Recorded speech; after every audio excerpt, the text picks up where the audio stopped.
Dalam perkembangan terbaru yang mengguncang geopolitik regional, Presiden Prabowo Subianto menunjukkan sikap tegas tanpa kompromi terhadap segala bentuk ancaman terhadap integritas nasional Indonesia, terutama yang berkaitan dengan konflik di Papua. Dengan latar belakang situasi yang memanas akibat intervensi asing yang diduga mendukung gerakan separatis di Papua, Prabowo memerintahkan pengerahan puluhan ribu personel Tentara Nasional Indonesia atau TNI ke kawasan-kawasan strategis Langkah. Ini bukan hanya sekadar demonstrasi kekuatan militer, melainkan sinyal kuat bahwa Indonesia, di bawah kepemimpinannya, tidak akan mentoleransi segala bentuk campur tangan yang berpotensi merongrong kedaulatan negara. Dalam operasi besar-besaran yang diberi nama Sandi, Operasi Nusantara Berdaulat, sebanyak lebih dari 25.000 personel dari berbagai matra, termasuk TNI Angkatan Darat, TNI Angkatan Laut, dan TNI Angkatan Udara, telah dikerahkan.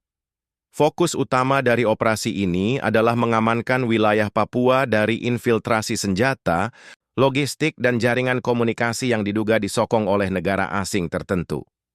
Data dari Kementerian Pertahanan menunjukkan bahwa dalam 6 bulan terakhir, terjadi peningkatan signifikan dalam lalu lintas komunikasi non-resmi di perbatasan Papua yang memperkuat dugaan adanya dukungan eksternal terhadap kelompok separatis.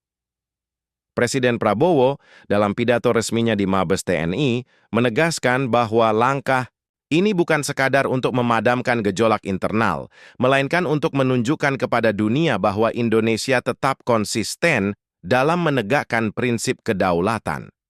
Beliau menekankan bahwa setiap negara yang mencoba merongrong stabilitas Indonesia melalui jalur tidak sah harus siap menghadapi konsekuensi diplomatik hingga militer. Prabowo juga menggarisbawahi bahwa upaya diplomasi tetap menjadi jalur utama, namun tidak berarti Indonesia akan bersikap pasif ketika kedaulatan dan kehormatan nasional dipertaruhkan. Di sisi lain, langkah pengerahan besar-besaran ini juga menjadi bagian dari reformasi strategi pertahanan nasional yang kini mengadopsi pendekatan berbasis ancaman hibrida.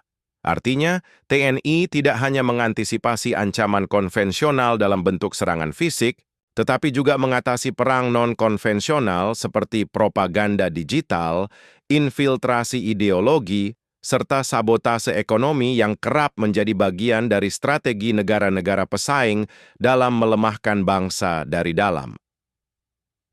Modernisasi alat utama sistem, persenjataan atau alutsista, dan penguatan jaringan intelijen juga menjadi bagian tak terpisahkan dalam strategi besar ini, menunjukkan bahwa pemerintahan Prabowo mengadopsi pendekatan keamanan nasional yang holistik dan adaptif.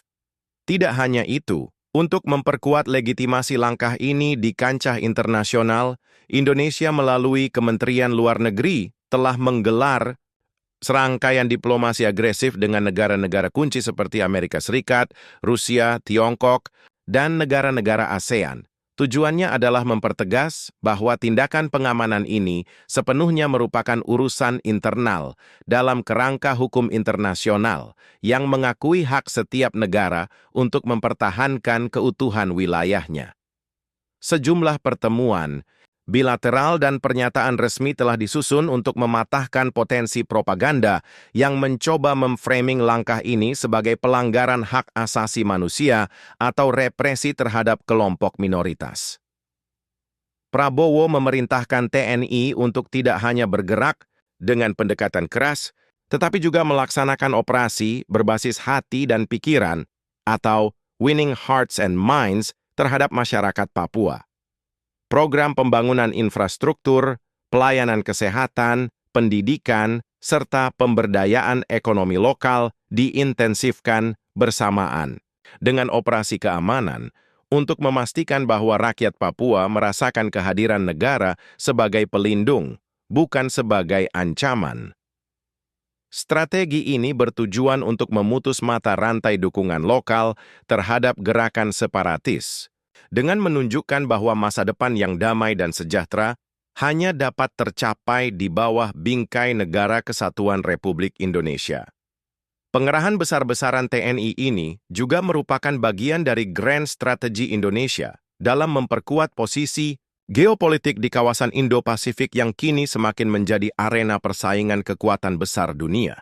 Papua, dengan sumber daya alamnya yang melimpah dan posisi strategis di jalur perdagangan global, menjadi salah satu titik panas yang rentan terhadap perebutan pengaruh asing.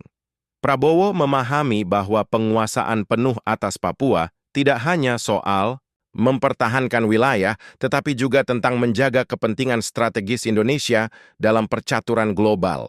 Oleh karena itu, langkah represif terhadap elemen-elemen separatis bukan hanya soal keamanan domestik, melainkan soal eksistensi nasional dalam arsitektur geopolitik yang lebih besar. Sinyal keras ini pun telah diterjemahkan dalam sejumlah kebijakan taktis, seperti pembangunan pangkalan militer terpadu di kawasan perbatasan Papua Nugini, peningkatan operasi patroli udara dan laut, serta modernisasi satuan tempur elit seperti Kopassus dan Kostrad yang ditempatkan di zona-zona rawan. Dalam sebuah laporan resmi dari Kementerian Pertahanan, disebutkan bahwa dalam 2 tahun mendatang, setidaknya 3 batalion tambahan dari pasukan pemukul cepat akan disiagakan penuh di wilayah Papua, lengkap dengan dukungan alutsista canggih seperti helikopter serbu, drone tempur, dan sistem radar anti-gerilya. Langkah ini merupakan refleksi dari filosofi pertahanan baru yang lebih proaktif, mencegah ancaman sebelum berkembang menjadi konflik terbuka. Tanggapan internasional terhadap langkah Indonesia ini pun beragam. Negara-negara tetangga seperti Australia dan Selandia Baru menunjukkan kehati-hatian dalam menyikapi operasi militer di Papua, mengingat sensitivitas isu hak asasi manusia yang kerap digunakan oleh aktor-aktor asing untuk menekan diplomasi Indonesia. Namun, Prabowo telah menyiapkan langkah-langkah antisipasi dengan menggandeng mitra strategis seperti Rusia dan Tiongkok, yang selama ini lebih menghormati prinsip non-intervensi dalam urusan domestik negara lain.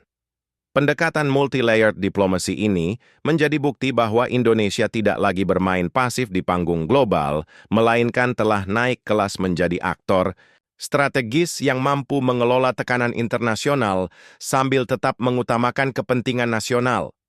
Sementara di dalam negeri, dukungan terhadap operasi ini menguat, terutama di kalangan nasionalis dan kelompok masyarakat sipil yang melihat Papua sebagai harga mati. Berbagai organisasi massa, akademisi, hingga tokoh agama menyatakan bahwa mempertahankan Papua dalam bingkai NKRI adalah amanah sejarah yang tidak boleh dikompromikan dengan tekanan global. Media nasional pun secara aktif membangun narasi bahwa operasi ini adalah bentuk perlindungan terhadap masyarakat Papua sendiri dari eksploitasi kelompok separatis yang seringkali menggunakan kekerasan terhadap warga sipil demi kepentingan politik segelintir elit. Melihat eskalasi yang terjadi, banyak pengamat memprediksi bahwa dalam waktu dekat, pemerintah Indonesia akan meningkatkan status keamanan Papua menjadi prioritas nasional tingkat 1, sejajar dengan ancaman terorisme lintas negara. Jika skenario ini benar-benar diadopsi, maka Papua akan mengalami transformasi besar dari daerah operasi, keamanan terbatas menjadi kawasan operasi stabilitas nasional penuh. Ini berarti, setiap upaya separatisme akan diperlakukan setara dengan tindakan makar, yang konsekuensinya adalah tindakan hukum dan militer yang jauh lebih tegas dan menyeluruh. Dalam visi besar Prabowo, mempertahankan Papua bukan sekadar soal menjaga wilayah, tetapi mempertahankan kehormatan bangsa Indonesia di hadapan dunia.